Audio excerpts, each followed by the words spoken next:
The second week of March, in defense of a scorned and underappreciated wildflower. Thistles, Cirsium species. We have two common thistle species on the Sea Islands. Yellow thistle, Cirsium horridulum, and Nuttall's thistle, Cirsium nuttallii, and two not-so-common species, sandhill thistle, Cirsium repandum, and Virginia thistle, Cirsium virginianum. Thistles thrive in open habitat with a fair deal of disturbance, places where humans and nature keep trees and shrubs out and the grass from becoming hay. Thistles do well here because they spend the majority of their life as something known as a basal rosette, a circle of leaves originating from a central point and lying directly on the surface of the ground above a ball of perennial roots.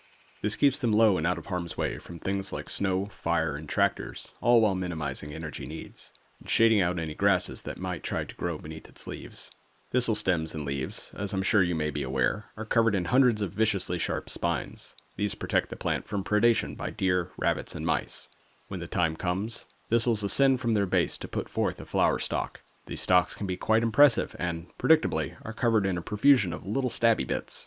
Their flowers are generally unappealing to lawn enthusiasts and herbivores, but are a huge draw for honeybees and native pollinators. Butterflies, bees, wasps, flies, and beetles swarm over these flowers collecting nectar and pollen. The flowers of the large, early-blooming yellow thistle are especially adored.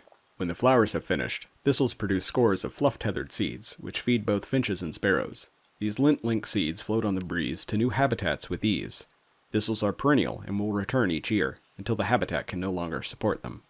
Yellow thistles start producing flowers in early spring. Their flower stalks only reach about 3 feet in height, but can be as big around as your forearm. Yellow thistles get their name from their egg-sized, yellow-white flowers, sheathed in a cage of spiny leaves. Their flowers also come in pink or even magenta varieties, especially in pine savannas. Yellow thistles prefer sunny, moist habitats. Sandhill thistle is the next to bloom in spring. Its shaggy pink blossom is supported weakly on a bent or trailing stem, ringed and crinkled leaves. Sandhill thistle is adapted to life on dry sand ridges. Nuttall's thistles don't bloom until the summer. Their flower stalks are comparatively skinny, but can exceed 8 feet in height. Their flowers are dainty, open, and showy, and the blooms range in color from white to hot pink. Nuttall's thistle likes much the same places as yellow thistle, but with a preference for sandier soils. Virginia thistle blooms in fall to produce a narrow magenta bloom. Its stalks are narrow and its leaves silver-haired beneath. Virginia thistle prefers wet flatwoods and savanna habitats. You just heard me read a page directly out of a book I wrote, titled The Flora and Fauna of Edisto Island and the Lowcountry Sea Islands. The first book covers over 100 fascinating critters and plants in deep detail along stunning photography. It's a perfect primer on the unique ecology of the Sea Islands and makes a fantastic gift for any nature lovers in your life.